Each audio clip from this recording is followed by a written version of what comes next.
mong này chơi new free này bị băng một vài giờ lập ra khắp những hàng claim đung đi gật là giật lê tầm mau sau video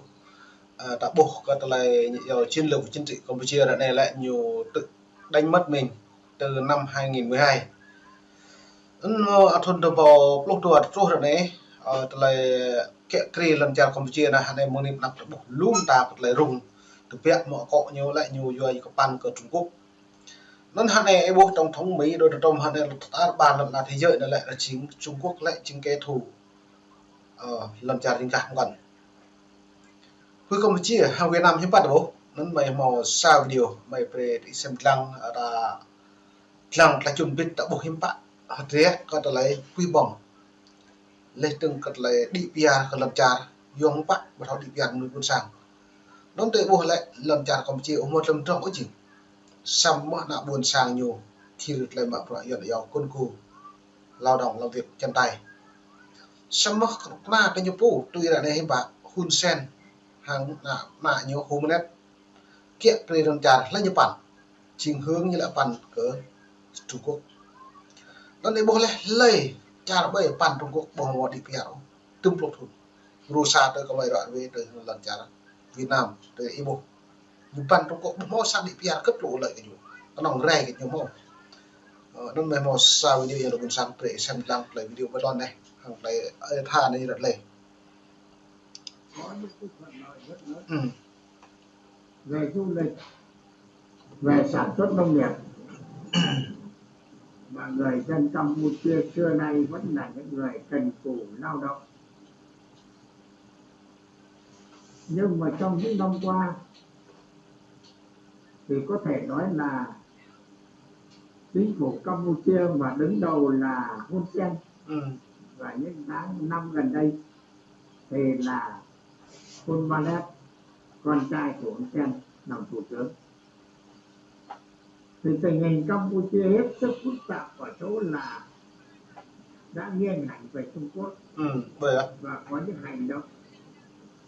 thù địch đối với các nước láng giềng ở trong nội bộ Đông Nam Á. Có thể nói là Campuchia tự đánh mất mình bắt đầu từ năm 2012 trong một cái hội nghị mà Campuchia là chủ tịch của hội ASEAN, tức là các cái hội nghị tổ chức tại nước nhà của Campuchia.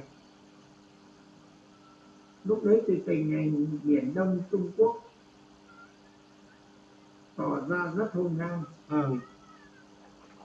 áp đảo các nước cả vùng có biển với Biển Đông như Việt Nam, Malaysia, Philippines, Indonesia. Cho nên là các nước đồng tình với nhau là lên một cái bản tuyên bố lên án cái việc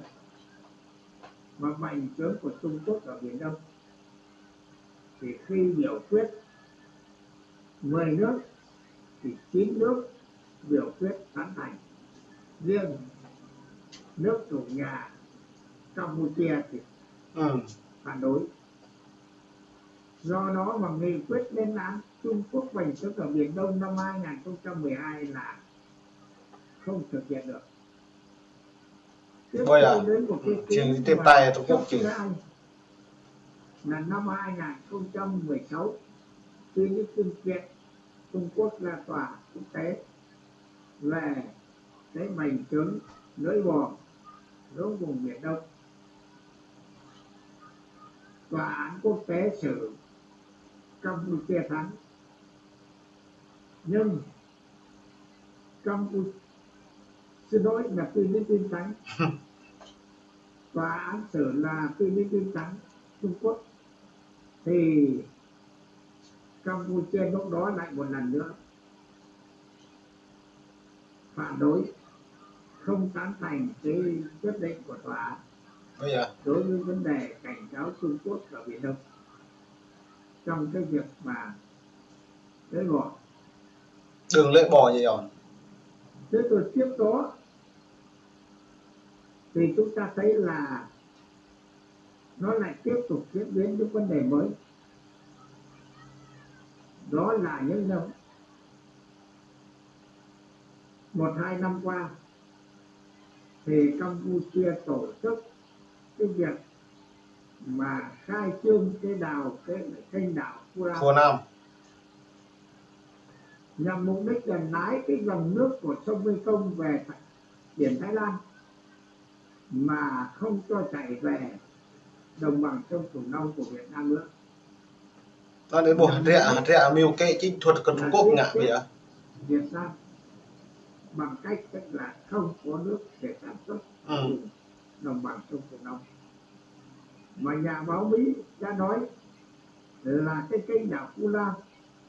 là cái lưỡi dao đâm vào dạ dày của Việt Nam. Nhưng khi chúng ta có ý kiến và các nước có ý kiến thì ta còn xem tuyên bố rất là công ngôn là việc đào kênh đảo Phú Lam là trên đất Campuchia. Cho nên Campuchia không phải xin ý kiến này cả, cứ làm. Và ngày 5 tháng 8 năm 2024, tức là ngày sinh nhật của Hun Sen thì khai trương cái kênh đảo Phú Lam này. Nhưng do dư luận quốc tế, đặc biệt là do cái việc mà chúng ta có những cái biện pháp để khắc phục cái hậu quả đó nếu xảy ra, thì Trung Quốc hoãn lại cái việc lựa chọn và kênh Phú Lam hiện nay đang dừng lại, chưa phát triển được. Sau kênh Phú Lam thì lại đến một vấn đề nữa là Campuchia xin rút khỏi cái liên hiệp 3 nước ở vùng biên giới Lào, Campuchia và Việt Nam. Lào, Campuchia, Việt Nam nhiều bên đoạn hơn vậy ạ. Nó nhằm mục đích nâng cái đời sống của nhân dân các tỉnh của 3 nước ở vùng tam giác biên giới này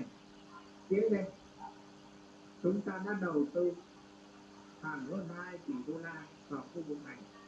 làm nhà, làm đường, cầu cống và khôi phục cái nền kinh tế giúp Campuchia. Nhưng nghe theo quan tài của họ thì Campuchia rút khỏi cái hiệp định này. Và đến nay thì đang có ý đồ xin trở lại, nhưng có lẽ là khó. Cho nên là 3 nước liên minh ở vùng biên giới thì sau này chỉ còn có Việt Nam và Lào, Campuchia sở hữu. Và rồi gần đây nữa thì Campuchia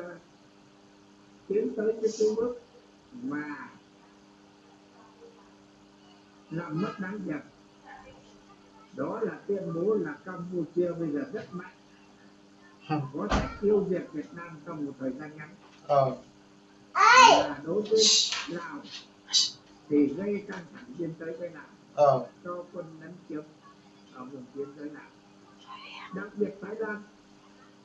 thì cha con ông Sen đã làm một cái việc mà thế giới chưa bao giờ làm. Ok, bây bằng một vài buổi sáng em mở lấy là nhiệt lệ rồi về cái than lại chun với cả lần chào Campuchia. Giờ những bạn nhiều màu nách lên đường những bề thế nhiều bắt đầu canh đầu Phú Nam lên mong thành công tuy hị canh đầu Phú Nam những bạn Việt Nam có thành nhiều việc cờ tại là giữa một mọi lại với bong nuôi buôn sang cả đi vùng sô cô long có cục phần vi bằng rồi em buôn sang màu nên mong từng bài đồng về buộc lại có lấy thế có Việt Nam hàng Campuchia lên trong vật hàng Lào sẽ mà có cục phần vi bằng buôn sang bên đấy và việc là xem rằng